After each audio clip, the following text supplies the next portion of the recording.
Blog Talk Radio.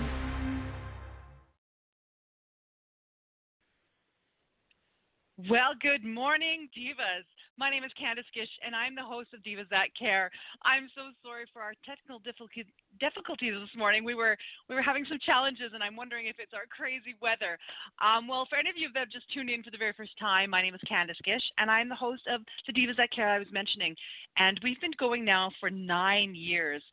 We're just so excited to be able to have this show so that we can share with you all of these amazing women that we have the opportunity to meet and interview from around the globe. It is just a fantastic show. We now have 10 hosts for our program, and these amazing ladies, as I said, they want to make the world a better place. So they find these amazing women and they share their stories with all of you. Our hashtag out there is Divas That Care. So if you check it out, you'll be able to see all of our amazing guests that we've had. Well, let's get started. We're going to have an amazing show today. I have a brand new diva that I'm going to be welcoming to our family. This is going to be a little bit of a different show for our listeners today. And I'm not going to really say too much. I'm going to let our guest share that with you. But I'm going to let you know that her name is Bella. And Bella has a very inspiring story that she's going to be sharing with all of you today. So welcome to the show, Bella. I'm just beyond excited to have you as my guest.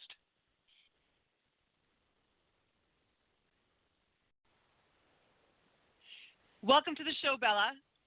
Hey, thanks for having me, Candice. Yes. Would you love to? I'd love you to share your story with all of our listeners today. That would be my pleasure to do that. Where to begin, I guess. Let's see. I really want the listeners to take away the triumphs of the story. We all have crappy things happen to us all the time, and we usually work through them with support and guidance, and I'm no different than anybody else, first and foremost. I do have a little bit of a unique story, having said that, where I was in a situation that put my life at stake, and I rose through that to put my assailant in jail. It was about 5 years ago when I took a severe beating, and I was left basically on the side of a road in a desolate area, and I crawled literally on a gravel road to safety. And the system didn't quite work well for me. But what ended up happening was I was placed into a witness protection program. Not a lot of people go into that program, thankfully, because it's not anything like you see on TV. There's no glamour, there's no glitz. You're ripped away from your family, your home, your life. You're put into a strange land with no family, no friends, no connections, zero. And you're told to live your life, go for it. For me, there was a lot of therapy involved with that, a lot of rehabilitation physically. And once I got to where I am today, living-wise, there was a lot of times where moments would come back in my memory. So it took probably about 4 years to gather up most of my memory recollection. And in the meantime, I had to deal with being separated from my only daughter, being away from all of my siblings. I'm the youngest of 8, and we're a huge, huge loving family. We spend all our time together, celebrating everything from today's sunshine to anniversaries and so forth. So being alone in a strange land, starting over from nothing, not even my own name, was a real challenge. And that is huge, isn't it? You know, not a lot of people, our listeners, probably like, wow, you know, we don't have the opportunity to listen to a story like yours, and it's not. But it's not a sad story in a lot of ways. You know, let's talk about what you've learned from that and where it's taking you to this date. Right. So what I learned first and foremost as a victim is that you can only stay in that place for so long if you're going to survive. And you need to kind of rise above that victim mentality and see what it is that got you to survive. I mean, I didn't lay down and die that day, although I sure as heck could have. Something inside of me gave me the strength. And I had to grab hold of that strength from way down inside. And I needed to do something with that strength. So I started to channel that in a way that I could connect myself to my family. I thought of something that I know to be true in humans, that we love to eat, and that breaking bread together is very traditional. It's very basic, and it feeds us in a way that not just nourishes our body, but it nourishes our soul. Yeah. And to me, that's how we grew up. I was a very poor Ukrainian family, very poor. So most of our time was spent gardening and around the kitchen table. So we got to do activities outside and get the sunshine and do all those kinds of things together. We got to reap our rewards at the end when we harvested. And then we got to really see the appreciation for that food when we sat around the table eating it, and we get to see all of these smiling faces and all of those, darn good, Mom, yeah, pass that gravy down the side, whatever. You know what I mean? Like, it was fun. It was good. It was like completion, full circle, you know, and that's kind of how my life is. It came full circle. And so today I get to serve Greater Victoria with my food and from my heritage, from my family. So I'm sharing traditions that go back in my family to like 1800s. And I'm making pierogies, homemade, fresh, authentic Ukrainian, hand-pinched. They're delicious. Oh, wow. They come from my mom and my baba. I mean, how much greater can it be, right? So yes. Right? Like, it's good soul food, and people are eating it up, and they're getting to know me in the process. I love that. Yeah, and I also get to not only serve them that, but I've taken it a step further, and I thought, you know, my mom and dad were really about teaching and really about carrying out tradition and making sure you don't forget. Like, Christmas wasn't about a whole bunch of wrapped presents. Christmas was a little paper bag with an apple and an orange, maybe a couple of candies, some peanuts, and a $1 bill, maybe 5 if you were really lucky. That was our present.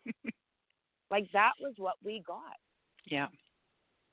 So this whole, you know, commercialized gift giving is really foreign.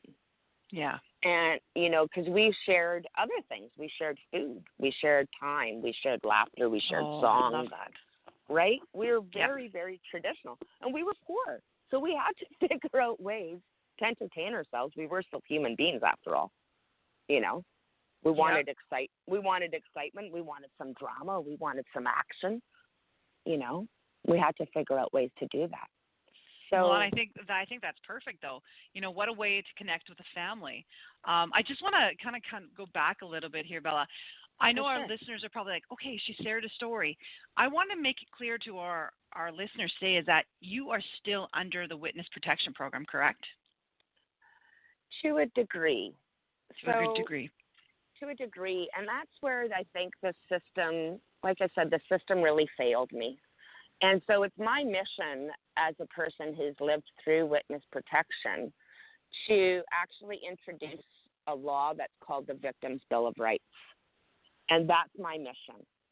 That's what we're going to do. Because what happens in all of that is I have to hide for the rest of my life, even though I only get protection for X amount of time. Then it's up to me to make sure I stay safe. So I am in witness protection to the extent where I still have contact with them. I could still go to them for things that arise from my memory recalls that still happen to this day. And I can still bring forward charges if I wanted because of the way that the assault happened. I was knocked unconscious. I didn't have the ability to defend. There was nobody around that was willing to stand up for me. They allowed it to happen. So what happens when people collude before a trial? What happens when a victim is by themselves and only has their honor to stand on? What happens when the defense lawyer comes in and brutally attacks the victim? What happens when the defense or the Crown attorney who are supposed to represent that victim don't prepare the victim for that type of an attack? What happens when they collapse under pressure? What happens when they have to stare down their assailant in a room for hours? What happens? Those types of things, those hard questions, those are the ones that need to be asked. Those are the ones that need to be protected. Can I ask you a question? You sure can. Is this, you've dealt with this, is this something that's quite, a lot of people are dealing with this? Is that would I be assuming correctly, is that it's not a new thing, it happens all the time across Canada? It does happen all the time across Canada. And from my witness protection handlers, I'm told that me, myself, and I'm in the very top percentage of a very short list of people who are actually successful through the witness protection program. And what they mean by that is do people go back to their previous identities? Do they return back to their previous lives? Do they become successful and independent and carry on their lives as it's been, I guess, presented to them? Very, very, very few people do that. I don't have the percentages, but these are things that will come up because I am writing a book and I'm doing some healing through some poetry that's coming out as well. And I'm working on getting that Victim Bill of Rights introduced. So there's a lot of work ahead of us. So yeah. The way that I was handled is absolutely indicative and systematically how everybody gets handled through that system. And what happens is that, you know, for myself, my assailant didn't even face the crimes that he committed against me because there was a backdoor deal struck.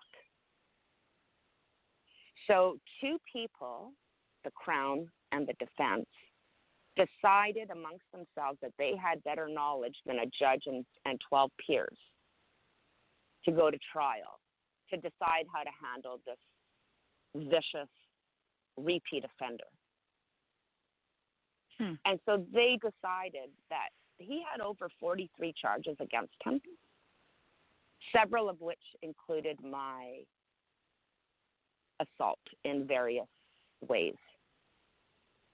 However, he only went to jail for about 5 charges. And my assault was used as a tool with the defense and the Crown to barter so that he wouldn't have that on his record and he could go and serve a lesser sentence.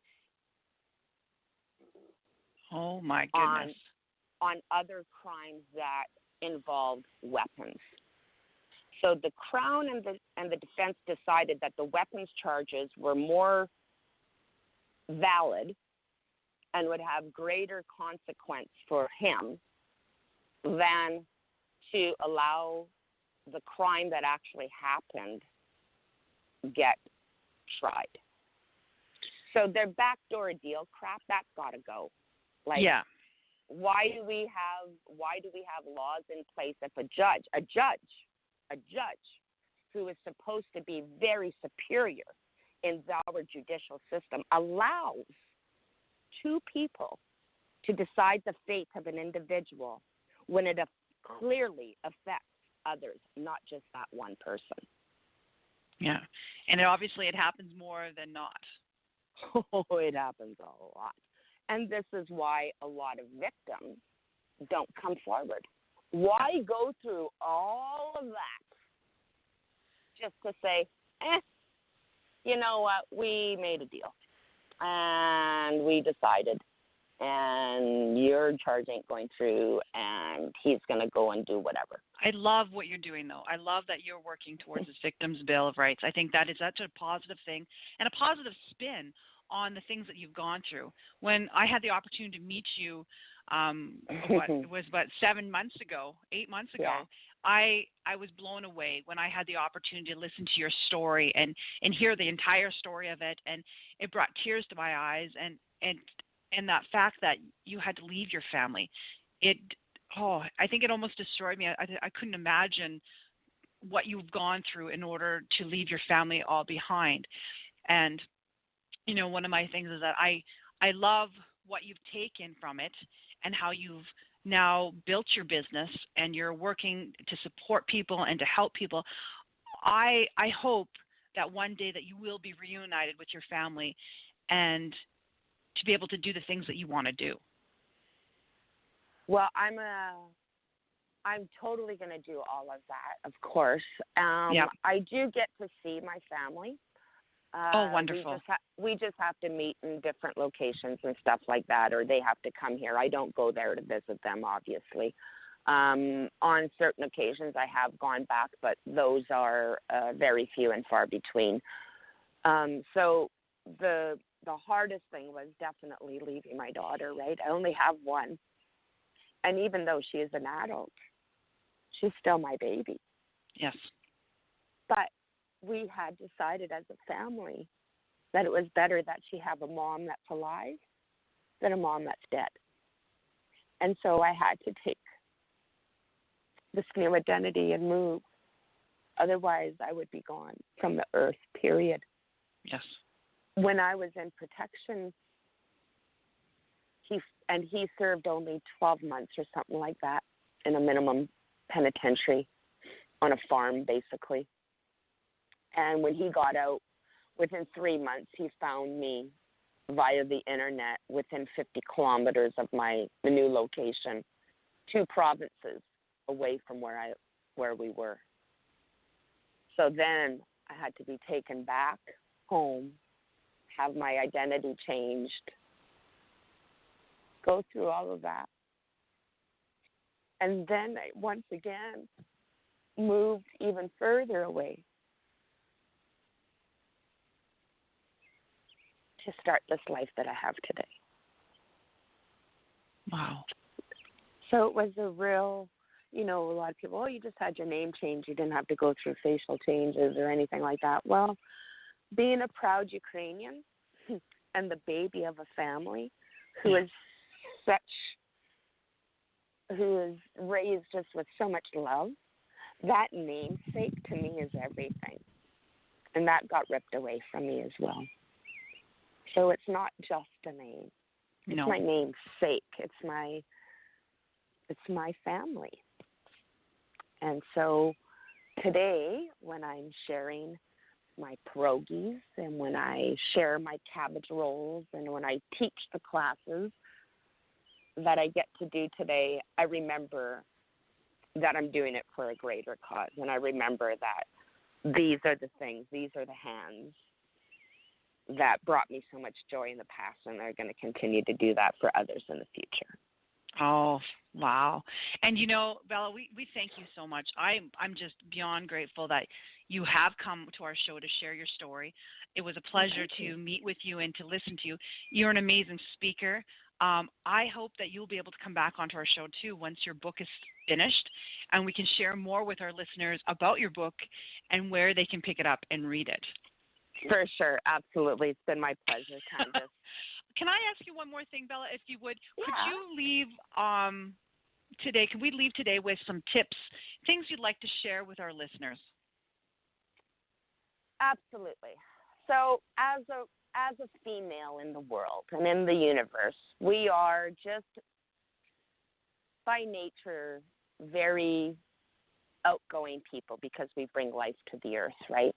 So as human beings, I just want to make sure that we really respect ourselves first and foremost. And whatever that means for you, don't take for granted the life that you have. It's been given to you for a very specific reason. Find that reason and live each day with purpose for that reason. And when you can connect those dots and you can celebrate really who you are, you're just going to find that the shade of glasses that you've been wearing is going to change. And you get to see the universe and you get to see the people around you in a whole new way, just simply by doing a couple little self-care tips for yourself, giving yourself that love, that respect that you deserve, and not taking for granted what you have. I think those three little things make a world of difference for everybody that you connect with. Thank you so much.